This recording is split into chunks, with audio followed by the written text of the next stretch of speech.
በእግዚአብሔር አንደኛ ነገር ኩሉን ከደብተራ እጅ ከገዛችሁትና ደብተራ ከሰጣችሁ ወይም የሆነ የሚሰጧችሁ ሰዎች ካሉ የፍየል ስጋ አቃጥለው አሳርረው ወቅጠው ከሰል ከዛም ደግሞ ሌላም ደግሞ ጉንዳን ቆልተው ጉንዳን ስጋ ያበሰብሱና ቀቅለውት መጀመሪያ ስጋውን ይቀቅሉታል።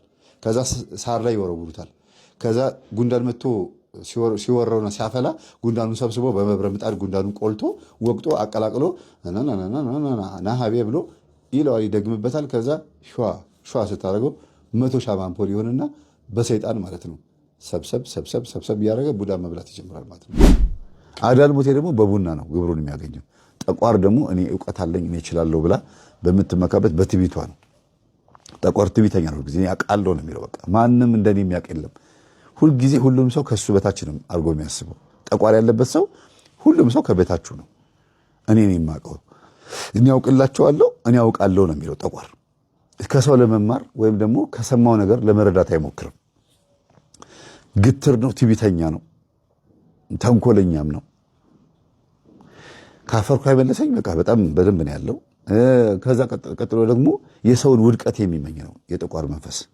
ሁልጊዜ በሰው ላይ ሆኖ በእናንተ ውድቀት የስ የሚል ነው እና ይሄ ነገር እሷ ላይ በደንብ ነው የሚታይባት። እና ሰንሰለቱ ይፈታላት አልኩኝ። ቄሱ ኧረ ተው ትሮጣለች። አይ አባቴ አሁን ተቆጣጥረዋለች ልጅቷ አልኳቸው። እና ሰንሰለቱ ተፈቶ ወደ ቤት ይዘናት ሄድን። በዛው ቀን በተጠራሁበት ቀን እኔ አየሁ ቀን ልብ ብዬ አስተዋልኳትና መምህር መንፈሱ በደንብ ሳይታሰር አይቀርም እንደው ልታዘዝ ብዬ ነው ሰንሰለቱ ስትል ጊዜ እኔም ታውቆኛል ችግር የለውም አልኩኝና ፈታ ነው። ቁልፉ ጠፍቶብን በመፈልቀቂያ ነው ቁልፉ እንትን ያለው እና ሻወር እንድትወስድ አደረግን። ወደ ቤቷ መጣን። የገዛችው ቤት የሚገርም ቤት ነው። በጣም ጎበዝ ነች፣ ጠንካራ ነች። በእርግጥ ብሯን ከንቱ ቦታ ላይ አላዋለችውም። ምንም እንኳን በተጭበረበረ መልክ ቢመጣም ገንዘቡ ማለት ነው። ከዛ ስጾም ስጸልይ ስሰጥ አቡነ ዘርአብሩክ ፊት ለፊት ይመጣሉ። በቃ ክንፋቸውን እያማቱ ነው የሚመጡት አለች። በቃ በአይነ ህሊናዬ ይመጡብኛል አለች። እና እኔ ነኝ ከአንቺ ጋር ያለሁት፣ ምንም ነገር እንዳትፈሪ፣ ግን ወጌሻነት ሙያሽ አይደለም፣ ተይው፣ የአንቺ እንጀራ ይሄ ነው ብለው ሌላ ነገር ይሄ ነው ብዬ መናገር አልችልም። ለምን ያው ትታወቃለች፣ ስለምትታወቅ በጣም ነው የምታውቋት። እና ከዛ ቲክቶኳን ቀየረችው፣ አጠፋችው፣ ስልክ ቁጥሩን ሁሉ ቀየረችውና በዛው ፎሎወር ወደ 200,000 ምናምን ፎሎወር ነበራት። በዛው ፎሎወር ፎቶዋን ፕሮፋይሉን ቀይራ ምናምን አድርጋ ሌላ ነገር አድርገችውና በስልክ ቁጥሯ ሲደውሉ ሌላ ሲም ካርድ ቀየረች። እቤቷን የሚያውቁ ሰዎች ሲመጡ አልፈልግም አለች። መጨረሻ ላይ ሲያስቸግራት አሁን ቅርብ ጊዜ ቤቱን ሸጣ ሌላ ቤት ገባች ማለት ነው። ይሄን ቤት ሸጣ ሌላ ቦታ ገባች። ለምንድን ነው? በቃ አባቴ ተይ ብሎኛል ብላ ነው። ጓደኛዋ በዚህ በጣም ደስተኛ ሆነች። መንፈስ መሆኑን ማወቋ፣ ለእኔ መንገሯ፣ በእሷ ምክንያት መዳኗ ደስ አላት። በቃ ግን በእሷ ቡዳ ተበልታ ነበር መጀመሪያ እና የቡዳ መንፈስ አለባት። እቺ ወጌሻዋ በቡዳ መንፈስ በልታት ነበርና ፈተና ሆነችባት። ምንድነው? እቺኛዋ ስትጸልይ እቺኛዋ ሰነፈረች። መንፈሱ አልሸሸም፣ እዛ አካባቢ ነው ያለው፣ ያዣብባል ማለት ነው። ለካ መደበቂያ አግኝተው ነው እንጂ ጨርሶ አልሄደም ነበር። እና አንድ ቀን ተኝተው እንደዚህ ተኝተው እዛው ቤት ውስጥ ሶፋ ላይ ማም ፊልም ትወዳለች ያቻለ እየተኝተው ሴትዮዋ ሙሉ አጽም ሆና ታየችኛለች። እንዴ ይሄ ነገር ወደ እኔ መጣ እንዴ ምናምን ብላ ደንግጣ ትቀሰቀሳትና በቃ ሙሉ አካልሽ ታየኛል፣ አጥንትሽ ታየኛል። ወይኔ ጉዴ አንቺ ላይ መጣ እንዴ ተረኛው አንቺ ነሽ በይኔ ያለችና በመኪና ይዘተችና ጸበል ቦታ ላይ ስትነግራት ተንሪ ብላ ጮኸች። ማን ነው ሲባል የሙታን ሳቢ ወይም ደግሞ የሙት መንፈስ ነኝ። እንዴ ነው የገባው? በቡዳ ነው የገባሁት። ከማን? ከአንቺው ከራስሽ ነው የገባሁት አላት። እዛው በር አብራት ነው የምትጠመቀው። ቄሱ ገርሟቸው በተታሪከለሽ ነው ጣራ አባቴ እኔም ራሴ ተፈውሼ ነው እርግጠኛ ነኝ በቡዳ መልክ የገባ ነው ስትላቸው ጊዜ አዎ በቡዳ ነው የገባሁት አለ። በቡዳ ነው የገባሁት ብሎ ጮኸ። ገርሟቸው ጎበዝ ራስሽ ነሽ ያመጣሻት? አዎ ራሴ ነኝ። ችግሩ የኔው ጦስ ነው ብዬ ነው ያመጣኋት እኮ አሉ አለቻቸው። ወደዋት እቺ ልጅ ግንባሯን ሳሟት። ወደዋ ስላችሁ ደስ ብሏቸው ማለት ነው። ጎበዝ የኔ ልጅ እንደዚህ ነው ራስን ባጠፉት ጥፋት ራስ አምጥቶ ያንን ሰው ማዳን ማለት ይሄ ነው ብላን ብለው ስልኳን ወስደው እስካሁን ድረስ የኔን ትምህርት ልክላቸዋለች፣ ያዳምጣሉኝ አባት እና መምህር ተስፋዬን አገናኘኝ ብሏት እንዲያውም አንድ ጊዜ አግኝቻቸው ነበር። እንዴት ያለ ጉድ ነው የሰማሁት አሉ።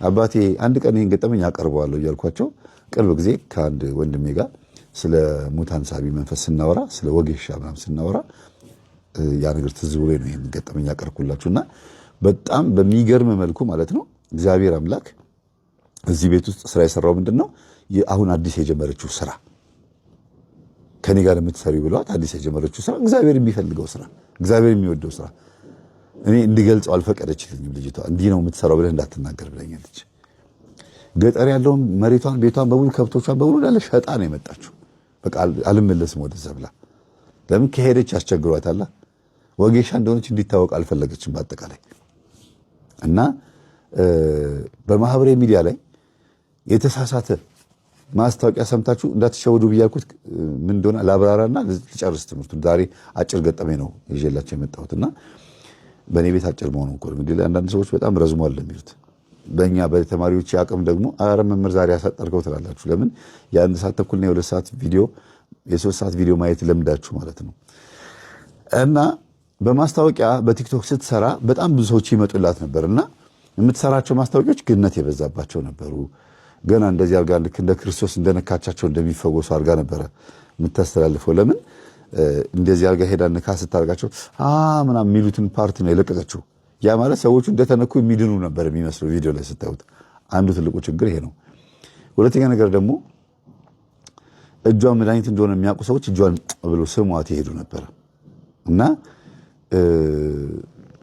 ገና መንፈሳዊ ከሆነ በፊት ታሽተው የተፈወሱ ሰዎች መጥተው ከሷ ጋራ በዝሙት አብረዋት የረከሱ ሁሉ አሉ ያ ማለት ተሰብሮ መጣ አንድ የሚያምር ወጣት ለምሳሌ ነው ብላችሁ ብዙ ናቸው እንደዚህ ሆኖባት ብቻዋን ነው የምትኖረው እና ተሰብሮ መጣ ከዛ ታሽቶ ምናምን እጁን ገጠመችለት ከዛ በፍቅሯ ጠባለ ከዛ ስልኳን ተቀብሎም ብሎ ሻይ ቡና እንልም እንዴ እና ታዲያ ውልቃቴ ዝም ብሎ በእንትን ብቻ ነው እንዴ በሸንበቆ ብቻ ነው እንዴ ማም እያለ ሲቀልድ ደስ ብሏት ሻይ ቡና ብሎ ምናምን በዛው ዝሙት ከዛ በሚቀጥለውም ደግሞ ከሌላ ሰው ጋር ደግሞ እንደዚሁ ዝሙት ባለሀብቶችም ይመጣሉ ዝሙት ነው በቃ ቢጥላት ግን እንደፈለገች የምትሆነው አታረግዝም በጣም የሚገርም መድኃኒት አላስቀበረች ወይ የሆነ ነገር አላወጣች ወይ ሉፕ አላስቀበረች ምንም አላደረገችም እና ትልቁ ስጋቴ መካን ሆኛለሁ ወይ ነው የምትለው ምናልባት መንፈሱ መካን አድርጎኛል ወይ አሁን አግብቼ ባልወልድስ የሚል ፍርሃት ኖርባት ቁጭ ብላለች አሁን ዝም ብላ ብቻዋን ነች ያለችው በሌላ በኩል የአይምሮ ውልቃት ያልኳቸው የአይምሮ ስብራት የልብና የአንደበት የምላስ ወለምታ የሚባለውን እንዴት ነው የምናስተካክለው በሚለው ላይ ደግሞ ትንሽ እንመልከት በነገራችን ላይ የምላስ ወለምታ በቅቤ አይታሽ የሚባል ተረት ታውቃላችሁ እሱን በትልቁ በወረቀት አጋ ለጥፈዋለች እና አሁን ኮርስ ምናምን ትምህርቴን እያዳመጠች ነው አንዳንድ የተለያዩ መጽሐፍቶችን እያነበበች ነው ጎበዝ ሆናለች እና ይሄ ምን ማለት ነው ብዬ ጠይኳት መምህር ይሄ ሳገባ ቀርቶ ነው አለችኝ እሱማ ገብቶኛል ለምን ለጠፍሽው ያንቺ ወጌሻ የስጋ ወጌሻ አልኳት የማይታሽ ውልቃት የለም የማይገጠም ውልቃት የለም የማይገጠም ስብራት የለም ከሁሉ ግን የማይታሸው ይሄ ነው ብዬ ለማለት ፈልጌ ነው አለችኝ የምላስ ወለምታ በቅቤ አይታሽም ማለት አንድ ከአንደበት ከወጣ በኋላ ቃሉ የፈለገ ቢሆን ከአይምሯችሁ መውጣት አትችሉም ከሰማችሁ ጆሮአችሁ ከሰማ በኋላ አሁን የሆነ ሰው ደደብ ብሎ ከሰደባችሁ በኋላ እኔ ደደብ አይደለሁ ብላችሁ ታስረዱት እሺ ይቅርታ በቃ ይላችኋል ተሳስቼ ነው ደንግጬ ነው ወይም ደግሞ በቃ መስሎኝ ነው ማለት ይላልና ይቅርታ ከተባባላችሁ በኋላ ግን ያ ነገር ይጠፋል ከአይምሯችሁ ደደብ አለኝ እኮ ብላችሁ ትመላለሳላችሁ ስለዚህ በፍጹም ከዚህ ውስጥ አይጠፋም ስብራትና ውልቃት ይመለሳል ይሄው እጄን ተመልከቱት ይሄው እጄ ተሰብሮ ነበር እቺ ቀሽ ብላ ነበር ከዛ በኋላ ተስተካክሎ ምናምን ኖርማል ነው ይመለሳል በአይምሮ ውስጥ ግን የገባ መጥፎ ስድብ ግን አይጠፋም ለዚህ ነው በቅቤ አይታሽም የምላስ ወለምታ በቅቤ አይታሽም የተባለው እና እቺ ልጅ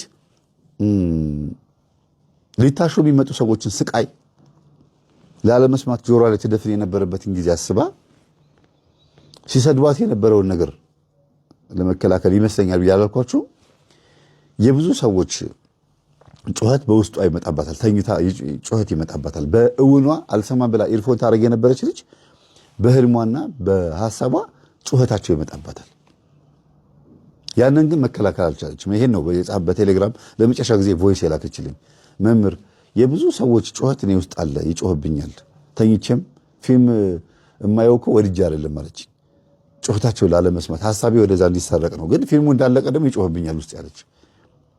ስለዚህ ከዚህኛው ጆሮአችን ይልቅ በልባችን ውስጥ ያለው በአእምሯችን ውስጥ በህሊናችን ውስጥ ያለው ጩኸትን ነው በደንብ አድርገን ማስተካከል ያለብን፣ አእምሯችን ሪፍሬሽ ማድረግ ያለብን እና ሰላማችሁን አስጠብቁ የሚል መልእክት ነው ያላት ልጅቷ። ሌላው የአእምሮ ስብራት፣ የህሊና የልቦና ስብራት የሚባል ነገር ደግሞ አለ። እሱ ምንድነው? የምትወዱት ሰው ሲሞትባችሁ፣ ነግዳችሁ ማትረፍ ሲያቀታችሁ፣ ስትከስሩ፣ መከዳት፣ በፍቅር ጊዜ መከዳት፣ እንዲህ ነገሮች የልብ ውልቃት ስብራት ይባላሉ። እነዚህ ነገሮች ማከም የሚቻለው መንፈሳዊ በመሆን ብቻ ነው። እግዚአብሔርን በመከተል ብቻ ነው። ዓለማዊ ሆኖ በሱስ ውስጥ፣ በመጠጥ ውስጥ፣ በተለያዩ ነገሮች በመደበቅ አይደለም ይሄ ነገር ማከም የሚቻለው። ለምሳሌ በጣም የከፋው ሰው ሄድና በአንጎኒ ተደግፎ እስኪ አንድ ውስኪ አምጪ፣ እስኪ ቢራ አምጪ፣ እስኪ ቮድካውን አምጪ እያለ ትው ያደርገዋል። ለጊዜው አይምሮ ድንዝዝ ይላል። እቤት ገብቶ ለሽ ይላል። ከዛ ጠዋት ሲነሳ ሃንጎቨር አለበት። ፊቱን ታጥቦም ብሎ እስከ 4 ሰዓት ድረስ ድንዝዝ ይላል። እንደገና 7 ሰዓት አካባቢ ያ ሀዘን ትዝ ይለዋል። ጭልና ደግሞ ያ የሚያበሳጨው ነገር ደግሞ ለማጥፋት እንደገና አሁንም ሄዶ መጠጥ ቤት ይገባል። በየቀኑ ያን ሀዘን ለመሸሽ ነው። ስለዚህ በፍጹም ህሊናችሁን መሸወድ አንችልም። ህሊና ሁልጊዜ ወቀሳውን ይቀጥላል። ልቦናችንም የሚነግረን ነገር ሁልጊዜ እንሰማዋለን። ይሄኛው ጆሮ ሳይሆን የሚሰማው ሌላኛው ማንነታችን፣ ሌላኛው በውስጥ ያለው የነፍሳችን ጆሮ ነው የሚሰማው። ከዚህ ለመላቀቅ የነፍሳችን ጭቅጭቅ ለመላቀቅ ንስሐ መግባት። ሰው ከጭንቀት ከሚገላገልባቸው ነገሮች ውስጥ አንዱ ንስሐ መግባት ነው። ከጭንቀት ለመገላገል የመጀመሪያው መንገድ ማለት ነው ንስሐ። ለምን? ኃጢአትን ተሸክሞ መሄድ በራሱ ጭንቀት ነው፣ ክብደት ነው በራሱ ነው እኮ የምንለው አይደል? ንስሐችን ተናዘን ስንመጣ ደስ ይላል። በቃ አሁን እግዚአብሔር ምህረት አድርጎልኛል፣ እንደዚህቹ ንስሐ እንደገባሁኝ ስጋው ደግሞ እንደተቀበልኩኝ ወስድ ባረገኝ የምንለው ነው ጊዜ አለ። ነገ ሲነጋ ምን አረግ ይሆን እግዚአብሔር ምን አረግ ያሳዝነው ይሆን አይደል የምንለው። እና ቀጣዩ ደግሞ ሌላ ጭንቀታችን ደግሞ ሲጋራ ሱስ ያለበት ሲጋራውን ሲያየው፣ ዝሙት ሱስ ያለበት የሴትን የወንድን ምናምን ያንን ምናምን ሲያዩ፣ ባይኑ ሊላቸው ትዝ ይላቸው፣ ምግብም ከሆነ ምግብ፣ በጾም ውስጥ ስጋ ከሆነ እንደዛው፣ ወይም ደግሞ ሐሜትም ከሆነ ያ ንስሐ የገባችሁበት ጉዳይ በእናንተ ዙሪያ ሲያንዣብብ ሌላ ጭንቀት ነው። ስለዚህ መለማመድ ያለባችሁ ያን ነገር ላለማድረግ ከዛ ነገር በመራቅ ብቻ ሳይሆን ያን ነገር ምንድነው ብሎ በማወቅም ጭምር ነው። ከጭንቀት ለመገላገል ሁለተኛው መንገድ ምንድነው? እውቀት ነው። መጀመሪያ ንስሐ መግባት፣ ቀጥሎ ደግሞ እውቀት። የምን እውቀት? ኃጢአት ምንድን ነው? ጽድቅ ምንድን ነው? ስጋ ምንድን ነው? ነፍስ ምንድን ናት? መንግስተ ሰማያት ምንድን ነው? ገነት ምንድን ነው ብሎ ማወቅ ያስፈልጋል። የተሻለው ዓለም ነው እግዚአብሔር ለኛ ያቀደልን። አስቀድማችሁ ጽድቁና መንግስቱን ፈልጉ ሌላ ሁሉ ይጨመርላችኋል ያለው። ለምንድን ነው ጽድቁና መንግስቱን ፈልጉ ያለን? እዛ ምን ስላለ ነው? መንግስተ ሰማያት ቀርባለችና ንስሐ ግቡ፣ አስቀድማችሁ ጽድቁና መንግስቱን ፈልጉ። መንግስት የተባለው ምንድን ነው? ጽድቅ፣ እውነት ነው። የትኛው እውነት ወደ የትኛው መንግስት ነው የሚያደርሰው? ይህን በደንብ አድርገን ስናውቅ የዚህ ዓለም ነገር ከንቱ መሆኑ ይታየናል። ለቁመተ ስጋ ያክል ብቻ እንበላለን፣ ዝም ብሎ ከሰው ጋር ለመኖር ያክል ብቻ። ከዛ በኋላስ ሰው ላለማስቀየም ጥረት ታደርጋላችሁ። ሐሜት ሲያሙ ከሐሜቱ ዞሩ ትላላችሁ አይደለ? እንዲያውም ምን ሲያማ ሰው ሲያማ ለኔ ብለህ ስማ እንደሚባለው ማለት ነው። አዎ እስቲ ልቦና ይስጣቸው ምናምን ብላችሁ ሰም አይደለ? በቃ እንደዚህ እልፍ የሆነ መጥፎ ነገር ሲታይ አይ እኔን አይመጥነኝም ብላችሁ ቶሎ እጥፍ ማለት። ከመጀመሪያው ጀምሮ ማለማመድ። እኔ አሁን እንዲያ ነገር ከልጅነት ጀምሮ እለማመድ ነበረ፣ ፈጽሞ ባልሆነ አሁን ግን ቢራ ይዘው ጓደኞቼ ሲጨዋወቱ ምን ሲሉ እኔ ምሪንዳ ይዤ ነበር የምቀመጠው። ማለት ራሴን በዚህ ነገር ውስጥ አምጥቼዋለሁ በግድ ሰንበት ተማሪ ስለሆንኩኝ መንፈሳዊ መሆን ስለምፈልግ ከበፊት ጀምሮም ደግሞ እናቴ የቁርባን ህይወት ስላስተማረችኝ በቃ እንትኑ ቅዱስ ቁርባን እየተቀበልኩኝማ ይሄን መብላት የለብኝም ይሄን ማድረግ የለብኝም የሚል አይነት ነገር አለማምጄው ከዛ አዳብት አደረገኝ ውስጤ። አሁን የፈለገ ቢሆን መጠጥ ወደ እኔ መጥቶ አያውቅም። መጠጥ የሚባል ነገር ቀምሼ አላውቅም። የአልኮል መጠጥ ማለት ነው። ከዛ ሽታው ራሱ ያስጠላኛል። አያችሁ፣ አንድ ነገር ስትጠሉት ከሩቁ እንድትሸሹት ሊያደርግ የሚችል ነገር አብሮን የሚመጣላችሁ ፍላጎት ከሌለ አብሮ ከዛ ጋር እንድትሉት ያደርጋል። ቡና የሚጠጡ ሰዎችን አስተውሉ እስቲ። ቡና በጣም በቀን 3 4 ይጠጡ የነበሩ ሰዎች ማለት በማፍላት ነው ብላችሁ ስኒ ቢቆጠር 9 10 ስኒ ይሆናል ብዛቱ ማለት ነው። አንድ ጆግ በሉት በእግዚአብሔር። አንደኛ ነገር ኩሉን ከደብተራ እጅ ከገዛችሁትና ደብተራ ከሰጣችሁ ወይም የሆነ የሚሰጧችሁ ሰዎች ካሉ የፍየል ስጋ አቃጥለው አሳርረው ወቅጠው ከሰል፣ ከዛም ደግሞ ሌላም ደግሞ ጉንዳን ቆልተው ጉንዳን ስጋ ያበሰብሱና ቀቅለውት መጀመሪያ ስጋውን ይቀቅሉታል። ከዛ ሳር ላይ ይወረውሩታል። ከዛ ጉንዳን መጥቶ ሲወረውና ሲያፈላ ጉንዳኑን ሰብስቦ በመብረ ምጣድ ጉንዳኑን ቆልቶ ወቅጦ አቀላቅሎ ናሃቤ ብሎ ይለዋል፣ ይደግምበታል። ከዛ ሸዋ ስታደርገው 100 ሻማ አምፖል ይሆንና በሰይጣን ማለት ነው ሰብሰብ እያደረገ ቡዳ መብላት ይጀምራል ማለት ነው። ይሄ ነው፣ ሌላ ነገር የለውም። አይንን ባሰፋ ቁጥር ሊበላ ነው። መጽሐፍ ቅዱስ አይቶ ወይም ገነትና ጽድቅን አይቶን አይደለም ቡዳ አይኑን ከፍቶ የሚያስበላ። ጨለማ ሞቱን ነው የሚያሸት። ስለዚህ የወንድ ኩል የሚኳሉ ሰዎች ደግሞ የሚገርሙ ናቸው። በጣም ብዙ ቦታ በተለይ አረብ ሀገራት ላይ ይሄ ነገር በጣም ይዘወተራል። አይታችኋል ቪዲዮ ላይ ወንድ ሆኖ ኩል ሲኳል ምን ማለት ነው? አንዱ ይሄ ነው እንግዲህ የሴት ዛር አይነት ላይ ያለችባቸው ወንዶች ይኳላሉ። ጥፍር ቀለም ደግሞ እችን የሚቀበዋል፣ እችኛ ሁለቱን ጣት ማለት ነው። የቀለበት ጣትና የማርያም ጣት። ይሄ ማርያም ጣት ጥፍር ቀለም የሚቀቡ ሰዎች አቴቴ የምትባለዋ ዛር ያለችባቸው ቤተሰብ ውስጥ ያሉ ናቸው። ለምን? የቤቱ እናት የማርያም ጣት ስለምንል እናት ማርያም እናታቸው ስለሆነች የቤቱ እናት እኔ ነኝ ብላ አቴቴ ጨሌዋ መቀየሯ ነው ልጅነትን የሚያሳየው። ይሄ ደግሞ ባልነትን ወይም ሚስትነትን የሚያሳየው ጋብቻን የሚያሳየው ቃል ኪዳንን። ሁለቱን ወንዶች ጥፍር ቀለም ሲቀቡ ወይም ደግሞ ጥፍራቸውን ሲያሳድጉ አላያችሁ? ወንድ ሆነው እንዲህ እያለ ይላል አይደለ? ወንድ ሆኖ እኮ ነው። እኔ በጣም የሚገርምኝ ምን አይነት ነገር ጥፍር ወንድ ልጅ ጥፍር ያሳድጋል?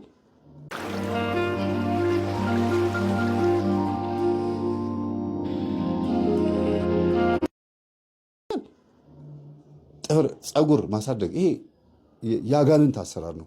ወንድ ሆኖ ፀጉሩን የሚያሳድግ ባህታዊ ወይም ተባህተወ ወንድ ብቻ ሆነ። እንስት ሴት ነች፣ ተባዕት ደግሞ ወንድ ነው። ባህታዊ ማለት ደግሞ ተባዕተው ወንድ ብቻ ሆነ፣ ብቻውን ሆነ፣ ለክርስቶስ ተለየ፣ ወደ ከተማ የማይመጣ መልእክት ለመናገር ብቻ መጥቶ ተናግሮ የሚመለስ ማለት ነው። ይሄ ደግሞ ናዝራዊ ማለት ነው። ለክርስቶስ የተለየ ወይም ለእግዚአብሔር የተለየ ማለት ስለሆነ ፀጉሩን አይነካም። በቃ ትውፊት ነው። ይሄ ከኦሪት ጀምሮ የመጣ ትውፊት ነው። ቅዱስ ትውፊት ይባላል። ከዚህ ውጭ ራስ ተፈሪያን የምትሏቸው ይሄ ጉድሩ የምትሉት ቃልቻው ምናምን የምትሉት በሙሉ ኮርጆ ነው። ልክ እንደ መቁጠሪያው ማለት ተፍሲር እንደሚለው ዕጣን ስንል ዋንጃ ይላል። እኛ ዳቤ ስንል ቤተክርስቲያን እሱ ቡና ቁርስ ይላል። እኛ ጸበል የቅዳሴ ጸበል ስንል እሱ ደግሞ ቡና ጠጡ ይላል። ያ ይኮርጃል። እዚህ ጋር እና እዛ ጋር መኮረጅ ይወዳል። እና ልክ እንደዛ ሁሉ ይሄ ፀጉራቸውን አጎፍረው ፀጉራቸውን አሳድገው ቤተክርስቲያን የሚመጡ ታቦት ለመሸኘት የሚሞክሩ ምንም ችግር የለው ምን አገባ እግዚአብሔር ሳይከለክለኝ አንተ ምንድን አትበሉ ባካችሁ። ፀጉራችሁን ያሳደጋችሁ ሰዎች ወንዶች፣ ሰው ሲነግራችሁ ትንሽም ቢሆን እግዚአብሔር በዛ በኩል መቶ ሊያናግርህም ሊሆን ይችላል። እግዚአብሔር በአንድም በሌላ መንገድ ይናገራል። የሰዎች ግን አያስተውል የሚባለው ይሄ እኮ ነው። ኢዮብ 33:14 ላይ እግዚአብሔር በአንድም በሌላ መንገድ ይናገራል። በሆነ በኃጢአተኛ ሰው መቶ ሊነግር ይችላል። በጻድቅም ወይም ደግሞ በአገልጋይም በሆነ ሰውም አስመስሎ ሊነግር ይችላል። የግዴታ ራሱ ወርዶ ፀጉርን ላጨው ማለት የለበትም። በቃ ይሄ የአውሊያ የቃልቻ የጉድሩ ወይም ደግሞ የወሰንግላ ዘር ያለባቸው ሰዎች ናቸው ፀጉራቸውን የሚያሳድጉ ወንዶች። እና እባክህን ፀጉርህን አታሳድግ ሲባል አንድ ሰው እሺ ብሎ መስማት ያለበት ባላወቀበት ዘመን ያሳደገውን ፀጉሩን ሲያውቅ መላጨት አለበት እንጂ ሲያውቅ ግትር መሆን የለበትም። ደሞስ ምን ይጠቅማል? ብዙ ጊዜ ፀጉራቸው የሚያሳድጉ ሰዎች ወንዶቹ ፊታቸው ሙጥጥ አድርጎ ነው የሚያከሳቸው። ይከሳሉ። ፀጉር ደም ያከሳል ይባላል ወንዶቹን በተለይ። እና በተሻለ መጠን እንደው እባካችሁን ይሄ ዛር መንፈስ ያለባችሁ ጉዱሩ ምናምን እንደዚህ በቤተሰባችሁ ደግሞ የተለያየ ባዕድ አምልኮ የሚመለክ ቤተሰብ ውስጥ ሆናችሁ ስለ መጽሐፍ ቅዱስ ሲነገር ስለ መንፈሱ ሲነገራችሁና ተው ስትባሉ ለመስማት ቅርብ ሆኑ እንጂ ልባችሁን አታደንድኑት። ፈርዖን ልቡን አደንድኖ አልተጠቀምም። በኤርትራ ባህር ሰምጦ ነው የሞተው ከነ ሰራዊቱ። እናንተም እንደዛ ነው የምትሆኑ። በዓለም ላይ ሰምጣችሁ ነው የምትቀሩት። የሲኦል ራት ነው የምትሆኑት። ልብን ማደንደን ለፈርዖን አልጠቀመው ብቻ ሳይሆን ለኢትዮጵያ ሕዝብ አልጠቀመው። በብዙ ዘመን ኢትዮጵያ ውስጥ ተገርፏል። እስራኤላውያን ተመልከቷቸው ሲያጎረመርሙ የ40 ቀኑ ጉዞ የ40 ዓመት ሆነባቸው ነው የሚለው። ሲያጎረመርሙ የግብፅ ሽንኩርት ይሻለናል፣ ግብፅ አገር ይሻለናል፣ ጣዖት ብናመልክ ይሻለናል፣ ለምንድን ነው እዚህ አምጥቶ በረሃ ላይ የሚወረውረን አሉ። እየበሉ እኮ ነው ድርጭት እየላከላቸው መና እያወረደላቸው ያን ድርጭት እየበሉ ያን የመሰለ ምግብ ፀሐዩን ከልሎላቸው በቅዱስ ሚካኤል ደመናነት እየከልላቸው እየተንከባከባቸው ባዕድ አምልኮ አማራቸው። ስለዚህ ተዋቸው እግዚአብሔር 40 ዓመት አደረገባቸው። የ40 ቀኑ ጉዞ ከግብፅ ወጥተው እስራኤል ለመግባት 40 ቀን ነበረ። 40 ዓመት ሲዞሩ 40 ዓመት ታሹ። ቀላል አይደለም ይሄ ነው። እና እግዚአብሔርን ባልሰማችሁት ቁጥር እናንተ ባዕድ አምልኮ አታምልኩ፣ ጸጉራችሁ እንደዚህ አታርጉ፣ እንደዚህ ሴቶች ኩል አትቋሉ፣ ሊፕስቲክ አትቀቡ፣ ቅንድባችሁን አትላጩ። ይሄ መጽሐፍ ቅዱስ ውስጥ አለ። መጽሐፈ ሄኖክ ላይ ኩል መኳልን ያስተማረው አዛዝኤል ነው እያለ ቅንድብ መቀንደብን ያስተማረው ይሄ መላጨትን ማለት ነው አዛዝኤል ነው እያለ እንሾሽላ መቀባትን ያስተማረው አዛዝኤል ነው እያለ መጽሐፈ ሄኖክ ምዕራፍ 2 ላይ እየተናገረ ስታሳዩቸው እፍ ተውኝ እስቲ ይላሉ። እንደዛ ስትሉ እግዚአብሔር ደግሞ እናንተ ልክ ስትለምኑት እፍ ተውኝ እስቲ ይላል። መጽሐፈ ማነው መዝሙረ ዳዊት ላይ እግዚአብሔር ይሳለቅባቸዋል ነው የሚለው። ያሾፉበት ላይ አልሰማም ያሉት ላይ እግዚአብሔር ይስቅባቸዋል፣ ይሳለቅባቸዋል ነው የሚለው። ስለዚህ እናንተ ቸል ባላችሁ ቁጥር መንፈሳዊ ሕይወትን እሱም ቸል ነው የሚላችሁ። ስትቀርቡት ይቀርባል፣ ስትርቁት ይርቃል። እንደዚህ ነው እግዚአብሔር። ግን ደስ የሚለው የፍቅር አምላክ መሆኑ ምንድነው? ንስሐ ገብታችሁ ስትመለሱ ና ልጄ ብሎ መቀበሉ ነው የሚገርመው። መቼ እንደምትሞቱ ስለማታውቁት አይ አሁን ፀጉሬን ትንሽ ላሳድገውና ወይም ሊፕስቲክ ምናምን ልቀባ ሊፕስቲክ ላርግና ልኳኳልበት የኮስሞቲክሱን ቀለሙን ልደፋፋውና ፊቴ ላይ አይደለም ትሉ ሴቶቹ ትንሽ ከፍ ስል ሳገባ ምናምን ትንሽ ሳረጅ እተወዋለሁ። አጅተሽ እንደምትሞቹ ያለው ማን ነው? መቼ እንደምትሞቹ በምን አወቅሽው? አሁን ሙቺ 80 90 ዓመት ሞልቶሽ ሙቺ። መቼ እንደምትሞቹ ምን ታውቂዋለሽና ነው? ድልዋኔክሙ ንበሩ፣ ተዘጋጅታችሁ ጠብቁ፣ ዝግጁ ሆናችሁ ኑሩ የሚለውን ቃል ነው መስማት ያለባችሁ። እና እማማ በጊዜ ስለነቁ በጣም ደስ ብሎናል። ኩል የሚባለውን ነገር እግዚአብሔር ያውግዘው ብለዋል እማማ። ገጠመኙን አዳምጡ። ይህንን ምክር የሰማችሁ በሙሉ 188ኛ ገጠመኝን ሙሉን ስሙት። እንዴት በዘር ብቻ ሳይሆን በቡዳ በእርግማን ከተወለድን በኋላ በተለያየ በመተት መልክ እንደሚዘዋውር በዚህ ማየት ትችላላችሁ። ያቺ 7 ጊዜ አግብታ ፈታለች ያልኳችሁ የወንዱ ልጅ ሚስት ማለት ነው። ዛሬ ላይ እንዴት እየሰገደች እንደሆነ ብታዩት። ከዱባይ አንቀጭቅዞ ያመጣት ይሄ የእግዚአብሔር መንፈስ ነው። ጸበል ቦታ አይቀራትም። እና እንዲያውም ትናንትና ደውላልኝ ነበር። ምን አለችኝ? ወደ አዳማ መስመር ያልከው ደብረ ገሊላ ቅድስት ልደታ ቤተክርስቲያን ያልካት ልሂድ አለች። ሂጅ አልኳት። ሄደች። ወዲያው በማግስቱ ከትናንት ወዲያ ደውላ ትናንትና ሄደች። ወዲያው በቃ እግዚአብሔርን እንዴት ነው ስግብግብ ብላችሁ የምትበሉት ምግብ አለ። ልክ እንደዛ ነው። በቃ ወይ ናፍቆኝ ነበር ምናምን ብላችሁ የሆነ ደክሟችሁ መታችሁ ቦርሳችሁን ሳትጥሉ ተማሪዎች ከሆናችሁ ዩኒፎርማችሁን ሳታስቀምጡ መሶብ ክፍት አድርጋችሁ ዳቦ እንደምትበሉት ክርስቶስ እንደዛ ሆኗል። አሁን በእኛ አስተምህሮ ውስጥ ለምን የሚወደድ ጌታ ተክዶ ነበር ለብዙ ዘመናት ለብዙ ጊዜያት። ያስካደን ማን እንደሆነ ሲታወቅስ እንዲህ ናትና አጅሬው አንተ ነህ እንዴ ብላችሁ ነው ወደ ትምህርት እየገባችሁ ያላችሁትና እግዚአብሔር ስም የተመሰገነ። ገባችሁ? ሰላሙን